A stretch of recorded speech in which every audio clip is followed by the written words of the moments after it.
上回说到，为了争夺全国大赛参赛权，湘北与陵南背水一战。赤木受脚伤的心理影响，迟迟无法进入状态。樱木想方设法刺激赤木，试图激起他的斗志。结果赤木刚刚找回一点状态，樱木又被干翻在地，真可谓按下葫芦起了瓢。湘北是否能回归最佳状态，与陵南认认真真的开战呢？樱木倒地不起，所有人都在担心樱木会不会身负重伤。樱木军团4人组手足无措。根据他们对樱木的了解，樱木非但不会受伤，还会出现更恶劣的情况。这个家伙也许会因为过度愤怒失去理智。不过篮球比赛和鱼柱大打出手，为了控制局面，四大咖连忙奔下场去采取紧急措施。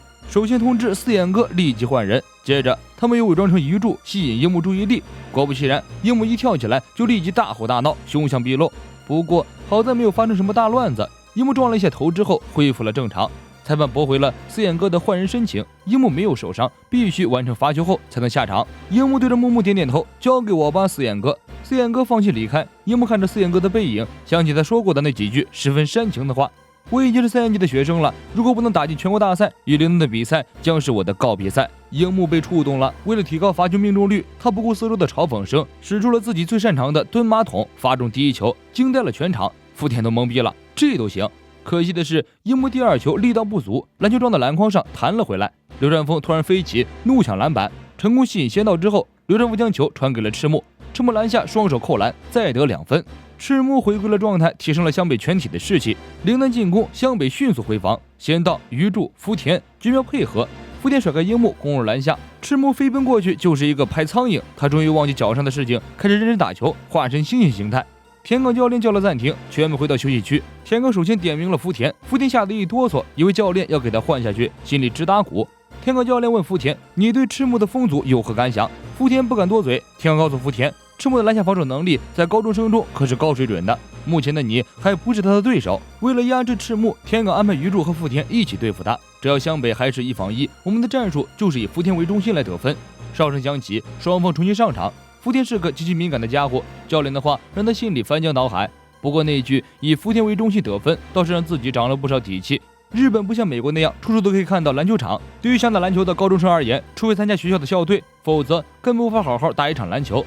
田冈教练看出福田就是众多对于篮球充满饥渴的高中生的一个，所以有意刺激他，让他发挥自己的潜能。福田对于篮球的饥渴以及延伸的年力，为球队带来了绝不服输的气势，这是连仙道都做不到的。说是对篮球的饥渴，倒不如说是对荣耀的渴望。福田长期忍受各种压力，为的就是这一刻。这也是田冈教练刚刚悟出的道理。辱骂福田绝对不是一个鞭策的好办法。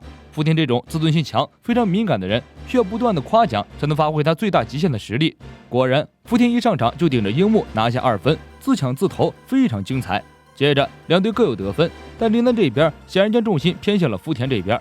福田看着满场的观众为自己欢呼喝彩，肾上腺素飙升。现在自己什么都不顾，只想要更多的喝彩声。樱木都要疯了，自己居然被那个厚嘴唇的家伙耍得团团转。刘传峰直言不讳地嘲讽道：“陵南把得分重心放在福田身上了，负责防守他的人可是你，你的防守就像耍猴一样。”樱木一听就火了，准备和刘传峰吵架。刘传峰接着说：“让他这么认为的人是你，人家根本就瞧不起你。”刘传峰的话字字扎心，樱木没再和刘传峰无能发怒，而是转过头对福田怒目而视。阿木一语中的，陵南现在与其依靠被赤木和刘传峰死盯着的鱼柱及先到，倒不如将希望寄托在被樱木防守的福田身上。说白了，因为樱木的防守技术不够纯熟，所以陵南才把被樱木防守的福田作为主要的得分选手。正常人在防守的时候，首先弯下腰，努力去预测对方的下一步动作。盯防的紧不紧，很大程度上取决于经验。如果球在对方手上，就要预测对方的传球还是运球。如果运球是左还是右，会不会加入假动作，或者是直接投篮，在防守时可以凭经验来做某种程度的预测，然后再决定如何防守。这一连串的动作都要靠平时积累的经验才行。就这方面来说，樱木的经验远远不够，所以他就无法预测对方的下一步行动。因此，福田在单打樱木的时候，总是能够轻易的将他骗过去，轻松上篮得分。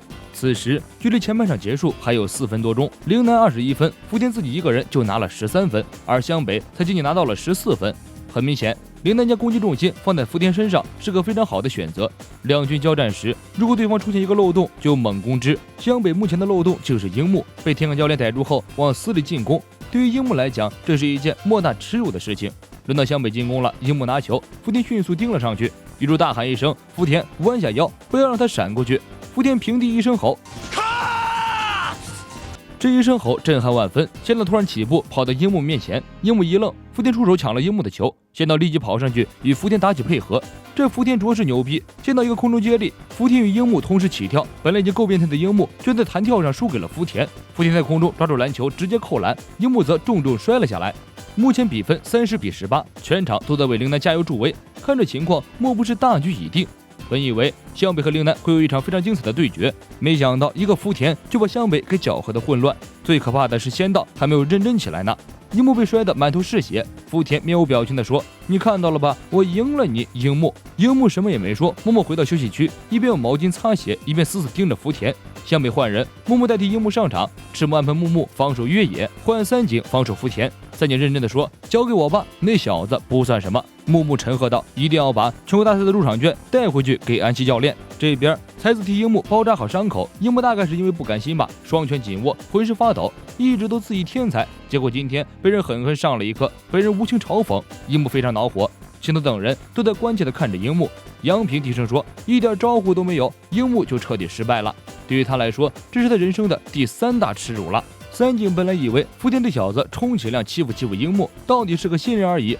结果刚一上场，三井就被无情打脸，福田轻松晃开三井，三井脚下一滑，还犯了个规。这一下三井服了，这家伙确实有点东西。但福田也没宣传多久，很快就被三井抢断。对此情况，天哥教练早有预料，三井并不像樱木那么好对付，福田一个人恐怕不行。三井毕竟是老司机了，经验比樱木丰富太多，福田要套路他早已看在眼中。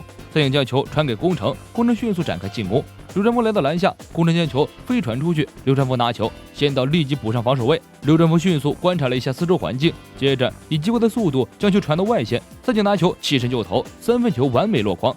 三井这一球将比分拉近了一些，缓解了湘北的压力。对此，海南提出疑惑：为什么流川枫不自己投篮？他应该不惧怕与仙道对抗。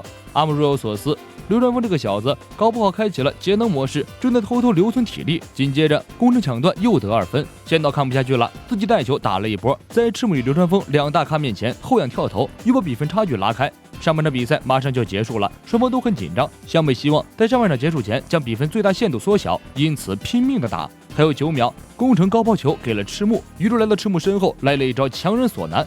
你没事吧，赤木？还想和我打？赤木瞥了一眼比分，手腕一抖，传给外线三井，三井个假动作骗到了福田，出手3分。湘北以26-32的比分结束了上半场。三井的3分球让湘北吃了一颗定心丸，下半场很有希望把比分扳回来，打赢陵南。赤木提醒宫城和樱木，犯规次数太多了，下半场要小心一点。樱木一言不发，福田在他面前灌篮，让他备受打击，确实是人生一大耻辱。我已经赢你了，樱木。一想到这句话，樱木就气不打一处，想着想着突然爆炸，风一样的猛吹铁柜。吹到兴起的时候，樱木就要对着铁柜来一记头锤，才子慌忙制止。还好樱木还残存一些理性，知道跟脑袋的伤口撞开了影响比赛。流川枫低声说：“别把柜子撞坏了，丧家之犬。”樱木的火气被流川枫成功点燃，跳起来就要吵架。突然他想到一个比骂娘更有杀伤力的话：“流川枫，你上半场得了几分？2分，你有资格说别人吗？我看你是输给仙道了吧，你这个丧家之狐！”流川枫沉默地喝着饮料，没有再吵架。林丹这边也被流川枫的节能模式给骗了，平时流川枫一场能拿20分左右，这次上半场结束才拿了2分，不用说，肯定是被仙道压制了。看来流川枫果然不是仙道对手，还是仙道比较冷静。回想和流川枫的几次交锋，流川枫都没有和自己正面出手，这小子肯定有什么猫腻。天河教练把流川枫、樱木、赤木排除在了威胁之外，将三井视为重点防守对象。这家伙看来现在威胁很大。为了对付三井，天港派陵南防守最强的池上去搞三井。下半场开始，湘北陵南争夺全国大赛参赛权的关键对决就在这20分钟，到底花落谁家？我们拭目以待。双方队员入场，现场观众呼声一片。樱木一见到福田就火大，当然备受关注的还是流川枫。以流川枫的身手，上半场仅得2分，太不可思议了。双方跳球，赤木将球拍给流川枫，现在紧紧盯着流川枫。从一开始你就打定主意，把胜负都赌在下半场了吧？流川枫低声说：“这是为了打败你，做好觉悟吧。”练个像吧，小宝贝儿，我流川枫要爆发了！仙道突然出手，流川枫手腕用力，改变了运球的速度，一个胯下后撤步晃开仙道出手得分，全场欢呼。湘北陵南的差距仅差4分。陵南进攻，樱木直奔福田而去，三井厉声拒绝了樱木。赤木命令樱木去盯防5号池上，樱木自然不服气。三井说：“你把5号搞定了，再吹牛逼吧。”樱木防守池上，虽然超乎田港预料，但他也是胜券在握。以樱木的防守能力，防守谁又能怎么样呢？池上一拿到球就看出了樱木的破绽，轻松就突破了樱木的防守。池上运球到篮下，起身要投，赤木突然出现，逼人气势把池上给唬住了，池上没敢出手，被裁判吹了犯规。樱木气得直跺脚，当初他以为自己可以连爆仙道和鱼柱，把天港吓得大小便失禁，现在自己连福田都打不过，还被池上轻松突围，简直就是雪上加霜，双倍耻辱。湘北进攻，三井被池上封锁了步伐，刘传峰迅速赶来，拿到球后直接攻入篮下，仙道紧随其后。刘传峰起跳瞬间，裁判吹了仙道犯规，刘传峰一个抛手得分，加罚1球。为了保存体力而一直沉默的刘传峰，下半场终于发挥出了本领，向仙道发出挑战。另一边，樱木的愤怒也到达了顶点，下一期樱木大概就要爆发了。